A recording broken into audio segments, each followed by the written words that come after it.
Alexander the Great by Jacob Abbott. Section 11. Deterioration of Character. Alexander was now 26 years of age. He had accomplished fully the great objects which had been the aim of his ambition. Darius was dead, and he was himself the undisputed master of all Western Asia. His wealth was almost boundless. His power was supreme over what was, in his view, the whole known world. But during the process of rising to this ascendancy, his character was sadly changed. He lost the simplicity, the temperance, the moderation, and the sense of justice which characterized his early years. He adopted the dress and the luxurious manners of the Persians. He lived in the palaces of the Persian kings, imitating all their state and splendor. He became very fond of convivial entertainments and of wine, and often drank to excess. He provided himself with a seraglio of 360 young females, in whose company he spent his time, giving himself up to every form of effeminacy and dissipation. In a word, he was no longer the same man. The decision, the energy of character, the steady pursuit of great ends by prudence, forethought, patient effort, and self-denial, all disappeared. Nothing now seemed to interest him but banquets, carousals, parties of pleasure, and whole days and nights spent in dissipation and vice. This state of things was a great cause of mortification and chagrin to the officers of his army. Many of them were older than himself, and better able to resist these temptations to luxury, effeminacy, and vice. They therefore remained firm in their original simplicity and integrity, and after some respectful but ineffectual remonstrances, they stood aloof, alienated from their commander in heart, and condemning very strongly among themselves his wickedness and folly. On the other hand, many of the younger officers followed Alexander's example, and became as vain, as irregular, and as fond of vicious indulgence as he. But then, though they joined him in his pleasures, there was no strong bond of union between him and them. The tie which binds mere companions in pleasure together is always very slight and frail. Thus Alexander gradually lost the confidence and affection of his old friends, and gained no new ones. His officers either disapproved his conduct, and were distant and cold, or else joined him in his dissipation and vice, without feeling any real respect for his character, or being bound to him by any principle of fidelity.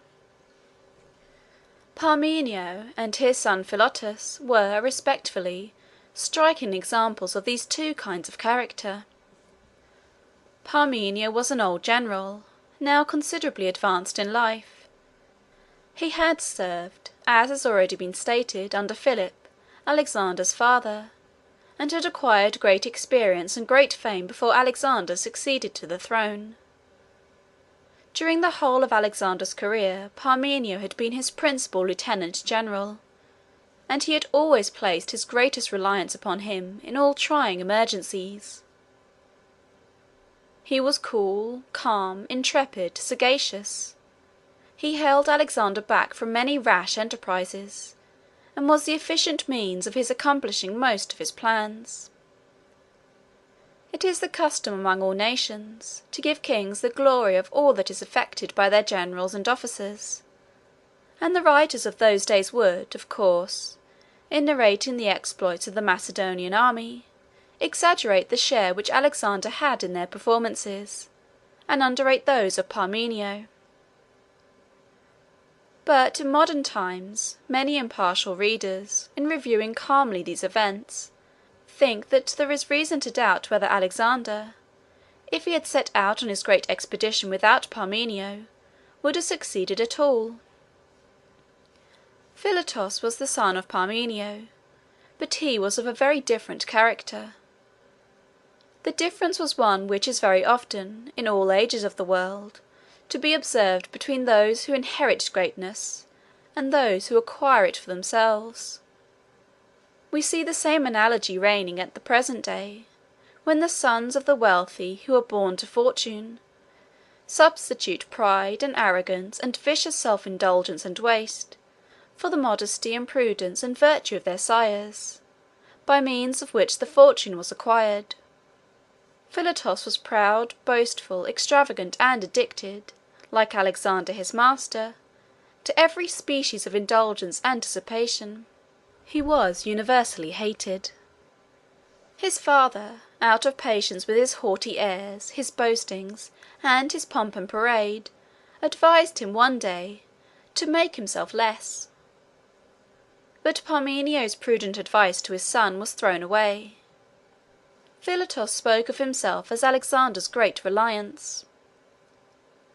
"What would Philip have been or have done," said he, "without my father Parmenio?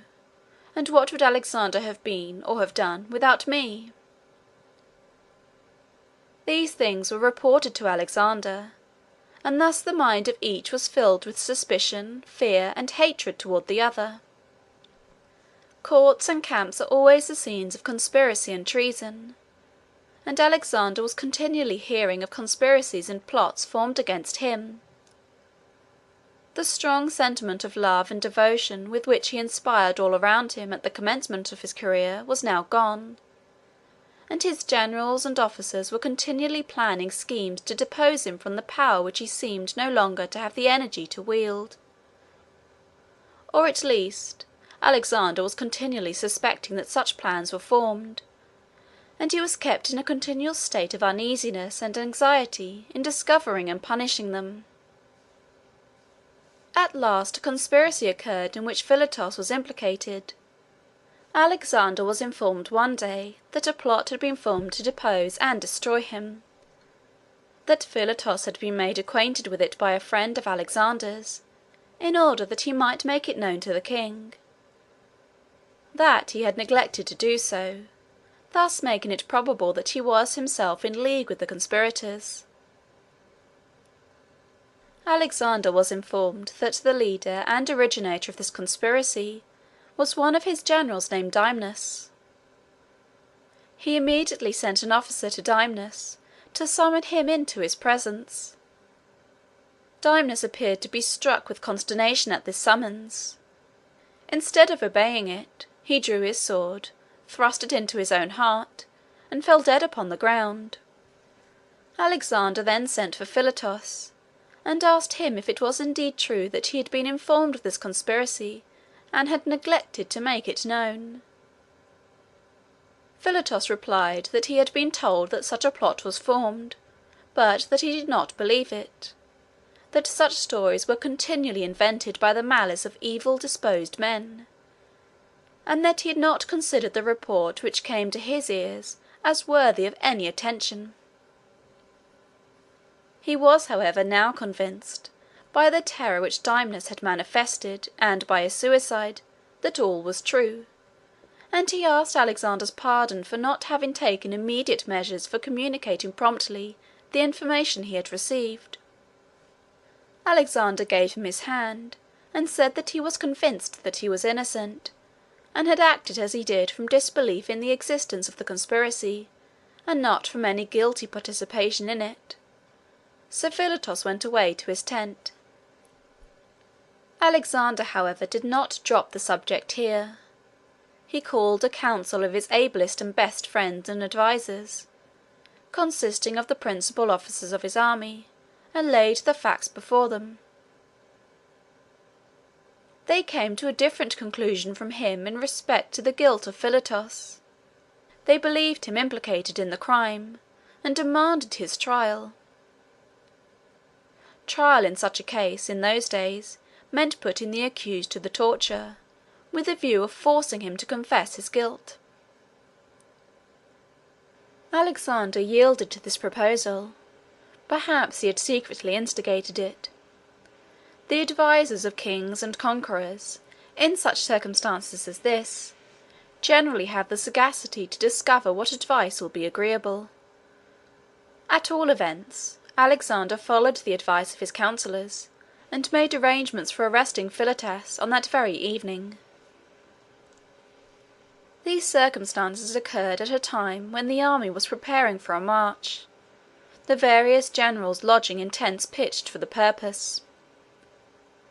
Alexander placed extra guards in various parts of the encampment, as if to impress the whole army with a sense of the importance and solemnity of the occasion. He then sent officers to the tent of Philotas, late at night, to arrest him. The officers found their unhappy victim asleep. They awoke him, and made known their errand. Philotas arose and obeyed the summons, dejected and distressed, aware apparently that his destruction was impending. The next morning Alexander called together a large assembly, consisting of the principal and most important portions of the army, to the number of several thousands. They came together with an air of impressive solemnity, expecting, from the preliminary preparations, that business of a very solemn moment was to come before them, though they knew not what it was. These impressions of awe and solemnity were very much increased by the spectacle which first met the eyes of the assembly after they were convened. This spectacle was that of the dead body of Dymnus, bloody and ghastly, which Alexander ordered to be brought in and exposed to view. The death of Dymnus had been kept a secret, so that the appearance of his body was an unexpected as well as a shocking sight. When the first feeling of surprise and wonder had a little subsided, Alexander explained to the assembly the nature of the conspiracy, and the circumstances connected with the self-execution of one of the guilty participators in it. The spectacle of the body and the statement of the king produced a scene of great and universal excitement in the assembly, and this excitement was raised to the highest pitch by the announcement which Alexander now made, that he had reason to believe that Philotas and his father Parmenio, officers who had enjoyed his highest favour, and in whom he had placed the most unbounded confidence, were the authors and originators of the whole design. He then ordered Philotas to be brought in. He came guarded as a criminal, with his hands tied behind him, and his head covered with a coarse cloth. He was in a state of great dejection and despondency. It is true that he was brought forward for trial, but he knew very well that trial meant torture, and that there was no hope for him as to the result. Alexander said that he would leave the accused to be dealt with by the assembly, and withdrew. The authorities of the army, who now had the proud and domineering spirit which had so long excited their hatred and envy completely in their power, listened for a time to what Philotas had to say in his own justification. He showed them that there was no evidence whatever against him, and appealed to their sense of justice not to condemn him on mere vague surmises. In reply, they decided to put him to the torture. There was no evidence, it was true, and they wished accordingly to supply its place by his own confession, extorted by pain. Of course, his most inveterate and implacable enemies were appointed to conduct the operation. They put Philotas upon the rack. The rack is an instrument of wheels and pulleys, into which the victim is placed, and his limbs and tendons are stretched by it in a manner which produces most excruciating pain. Philotas bore the beginning of his torture with great resolution and fortitude. He made no complaint, he uttered no cry. This was the signal to his executioners to increase the tension and the agony. Of course, in such a trial as this, there was no question of guilt or innocence at issue. The only question was, which could stand out the longest, his enemies in witnessing horrible sufferings, or he himself in enduring them. In this contest the unhappy Philotas was vanquished at last. He begged them to release him from the rack, saying he would confess whatever they required, on condition of being allowed to die in peace. They accordingly released him, and in answer to their questions he confessed that he himself and his father were involved in the plot. He said yes to various other inquiries relating to the circumstances of the conspiracy, and the guilt of various individuals whom those that managed the torture had suspected, or who at any rate they wished to have condemned. The answers of Philotas to all these questions were written down, and he himself was sentenced to be stoned. The sentence was put in execution without any delay. During all this time Parmenio was in Media, in command of a very important part of Alexander's army. It was decreed that he must die, but some careful management was necessary to secure his execution while he was at so great a distance, and at the head of so great a force. The affair had to be conducted with great secrecy, as well as dispatch. The plan adopted was as follows. There was a certain man named Polydamas, who was regarded as Parmenio's particular friend. Polydamas was commissioned to go to Media and see the execution performed. He was selected because it was supposed that if any enemy or a stranger had been sent, Parmenio would have received him with suspicion, or at least with caution, and kept himself on guard. They gave Polydamas several letters to Parmenio, as if from his friends, and to one of them they attached the seal of his son Philotas, the more completely to deceive the unhappy father. Polydamas was 11 days on his journey into Media. He had letters to Cleander, the governor of the province of Media, which contained the king's warrant for Parmenio's execution. He arrived at the house of Cleander in the night. He delivered his letters, and they together concerted the plans of carrying the execution into effect. After having taken all the precautions necessary, Polydamas went, with many attendants accompanying him, to the quarters of Parmenio. The old general, for he was at this time 80 years of age, was walking in his grounds. Polydamas, being admitted, ran up to accost him, with great appearance of cordiality and friendship. He delivered to him his letters, and Parmenio read them. He seemed much pleased with their contents, especially with the one which had been written in the name of his son.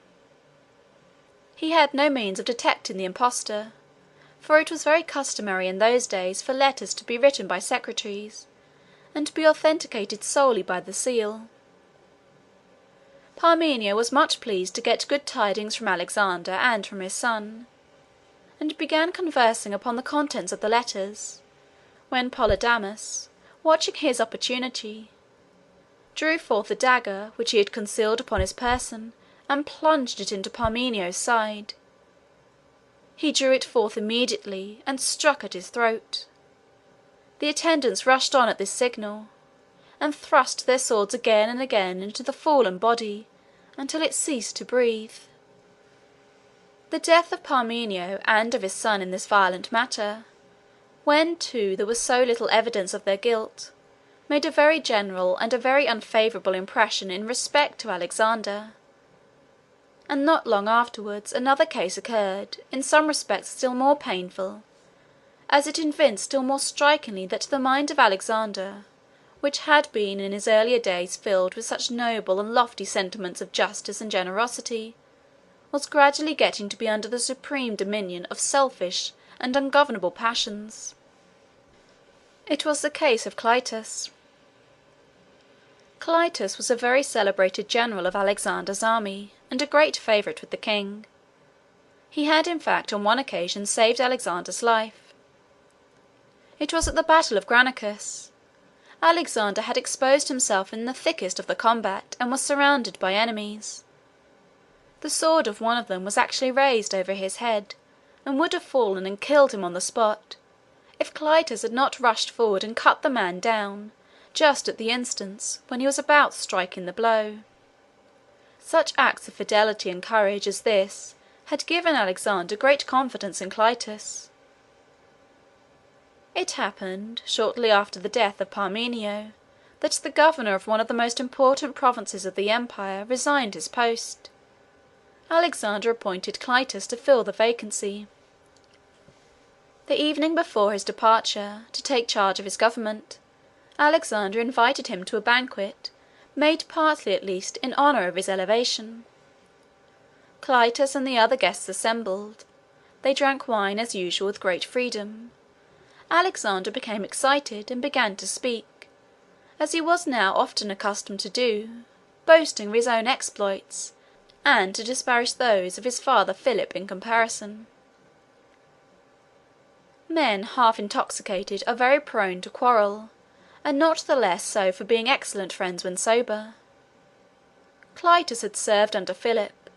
He was now an old man, and like other old men, was very tenacious of the glory that belonged to the exploits of his youth. He was very restless and uneasy at hearing Alexander claim for himself the merit of his father Philip's victory at Chaeronea, and began to murmur something to those who sat next to him about kings claiming and getting a great deal of glory which did not belong to them. Alexander asked what it was that Clitus said. No one replied. Clitus, however, went on talking, speaking more and more audibly as he became gradually more and more excited.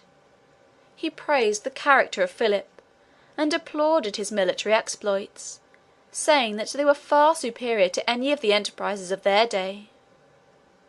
The different parties at the table took up the subject, and began to dispute, the old men taking the part of Philip in former days, and the younger defending Alexander.